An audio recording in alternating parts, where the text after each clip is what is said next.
What's up, Alita Army? Doc Ito here with an Alita update.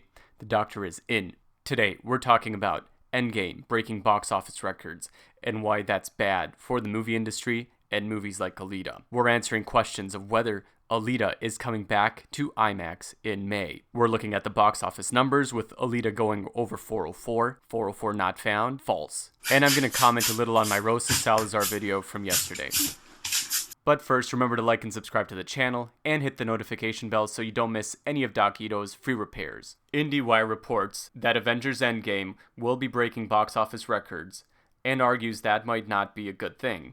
Of course, Disney likes it, they're going to make a lot of money, but for what it means for the rest of the movie industry, with the movie projected to be making $300 million or more in the US alone just in this weekend, and Deadline reporting since $140 million in one day, maybe a $330 million debut, and possibly $1 billion opening, as it's made $305 million in 2 days overseas. I mean, these are just crazy numbers. And if the movie wasn't 3 hours long, they would probably make even more money this weekend if they could get more showings into the theaters. But here's where it's relevant for Alita fans, and fans of creative movies in general. First off, I want to say I'm not criticizing Endgame. I thought Infinity War was fantastic, and from all I hear, Endgame is incredible as well. So I have no problem with the movie itself or with the Marvel Cinematic Universe. I just wish movies that are more outside the box did get a better chance. And here the author talks about how audiences are becoming reinforced to stay with familiar movies. This makes it very hard for new movies to compete with established franchises, with studios rather making another Fast and Furious movie than taking a shot at something new. And here they argue that movies have had disappointing or worse performances, including Alita, Mortal Engines, and Hellboy. Which is a little bit of a strange comparison, because Mortal Engines made only $83 million worldwide, and Hellboy, which is crashing and has barely made over $20 million, isn't exactly completely new. So Alita, over $400 million, doesn't really fit this list. If anyone's seen Mortal Engines, let me know. I have it on my list of movies to watch. I just haven't gotten around to it, but I'm definitely going to watch it at some point. Nearly 60% of the gross in 2019 will come from films that are sequels, franchises, horror, or based on comic books, making it harder to get creative new IPs up in movie theaters. Having these big events also makes it tougher to have more movies, as more and more budgets go into these big tentpole movies. And we can kind of see this in Alita's case, where Alita was not a disappointment, but still didn't make the money that something like Endgame will make. So with studios wanting to make these big breakthrough blockbusters, they might hesitate to take a shot on an Alita sequel because they're trying to smash it out of the park rather than just have a great success. Well, newsflash for the studios, Alita 2, it's going to smash it out of the park, so no doubt. This fan base is so energized, we are going to make things happen. And finally, the author points out that now Disney controls a huge amount of the box office, with Disney and Fox now combined probably making 30 to 40% of the gross this year. And with Disney Plus coming out, the problem becomes where Disney can dictate to movie theaters their terms, and movie theaters would be afraid to stand up to Disney because of that, ultimately potentially limiting the amount of movies in theaters and the movie-going experience, which to me would be sad because going to the movies is fantastic. I love staying home and watching movies at home as well, but seeing a movie in theaters is an amazing experience, and I don't want that to be limited. Now, the other problem with Endgame itself that I was afraid of is that movie theaters were going to shut down Alita for Endgame, and that hasn't necessarily happened. These are the showings in Southern California for today. There's definitely still showings available, but if you look at a place like New York City, there's actually no showings available until May 24th. IMAX 3D. New Jersey, IMAX 3D. Wait a minute. Friday? What about Saturday? IMAX 3D, IMAX 3D, IMAX 3D. Couple IMAX 3D showings? What is going on? I got a few messages here. Alita Army. AMC theaters around the country are posting dates in May where they are showing IMAX. Could this be about the release? Doc Ito, check it out. Stephen May at Odin, $3 Gen X. Alita may be back will be back in IMAX May 23 to 30. Check Alita tickets. And Alita Warrior, Doc Ito, check it out. Alita is back in May. I looked at this earlier, and unfortunately, it's not as good as it looks. If you click through any of these showings and say buy direct from theater, it's actually for Aladdin. So something strange happened in their database where Aladdin and Alita, because they both start with AL, have been mixed in some random database. And now AlitaTickets.com thinks that there are IMAX 3D showings for Alita in May. If you look at the Aladdin movie, it's coming out May 24th, and that's the exact week that all of these potential IMAX listings are back. While I would love to see Alita back in IMAX, I don't think this is happening. I think this is a fluke, and I think they're going to find out pretty quick and reverse this. Here's Chicago, same thing. There's a bunch of showings apparently in IMAX, but if you click through, they're Aladdin. Most theaters have one IMAX screen. With a new movie coming out in IMAX like Aladdin, they are not going to give up the primetime screen time to Alita, a movie that will be 3 months old at that time. While I would love it, it's just not going to happen. But the bad news is, if you look at any showings for today, there's none. And this is probably because of Endgame. They are trying to get as many showings of Endgame as possible. It's a 3-hour movie. They have a limited amount of theater space available.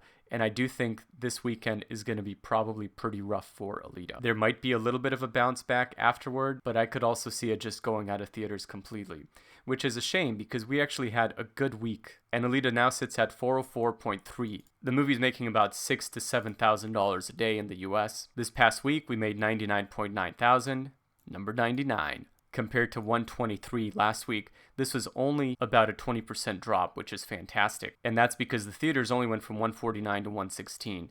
So it's possible they were throwing us a bone before they dropped significantly with Endgame coming out. With the end of the release in China, we saw $20,000 and $28,000 in the last 2 days over there. And overseas, the movie did great, leading to this foreign number of 318.7, boosting us over the 404 mark. That downward correction we were talking about a few weeks back does not seem to have returned. It seemed like a fluke, unfortunate, but just a fluke. And we're doing fine from here on out. We'll have to see where we end up. If the movie behaved like normal, we would get close to 86 million in the US and over 404.5. I would love to get to 405 million. We might get close if it's still in theaters in the foreign lands. But with Endgame coming out, I really don't think we're going to make a lot more. I predict we'll be about 404.5. But we'll have to see. So yesterday you guys probably saw my video, which was mostly Rosa Salazar answering questions in interviews, being her awesome self, goofy, charming, funny, talented, witty, as well as showing her training for Alita, where she really picked up some amazing martial arts skills and just showing that overall she's an amazing person. I did juxtapose it initially with some clips of Brie Larson talking about similar things. And while the video was quite popular, with about 600 likes to just a couple dislikes, I did get some comments criticizing the comparison just by putting the two up together. And I don't completely disagree with those comments. I didn't intend the video as an attack on Brie or Captain Marvel. I do not think direct Captain Marvel Alita comparisons are helpful. I don't think you have to choose one or the other. You can be a Captain Marvel fan and an Alita fan. You can be a Brie Larson fan and an Alita fan. And it's always difficult in a video where I wanted it to be just in their own words. I didn't want to be the one talking to get this point across. My issue is with the way the media supported only one of these strong female actresses and only one of these strong female characters. I would have loved to see the same support for Alita that was exhibited for Captain Marvel, because I think Alita and Rosa Salazar are great role models, and Rosa is such a fantastic person and a joy to be around. So I edited the video to just focus on Rosa herself and Alita, because to others that aren't around, if they don't pay attention, they will just simply say this is another Alita versus Captain Marvel thing. And by leaving that direct comparison up, people that don't pay attention and that don't actually look at what the video does and says will assume that we are like other fan bases, and then they will define us as trolls, as toxic, as whatever they want to say. And that's not the case, and we will not be defined because we do not stand by in the presence of evil. We will be positive, we will support Alita, we will fight for what's right. But at the same time, and this was the point I wish I could have made with the original video, that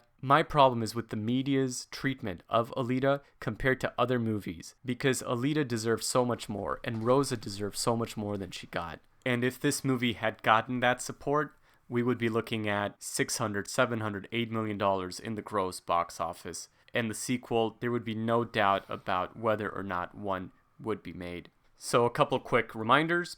The petition is over 14,000. We're not getting quite as much pickup lately, but we will continue to fight for this. On the Ranker's Best Movies of All Time list, we are up to number 7, we have just crushed it out of the park, guys. And Alita has 2,500 upvotes to just 500 or so downvotes. If you take out those 300 random votes that just appeared out of nowhere, it's a 90% plus positive ratio.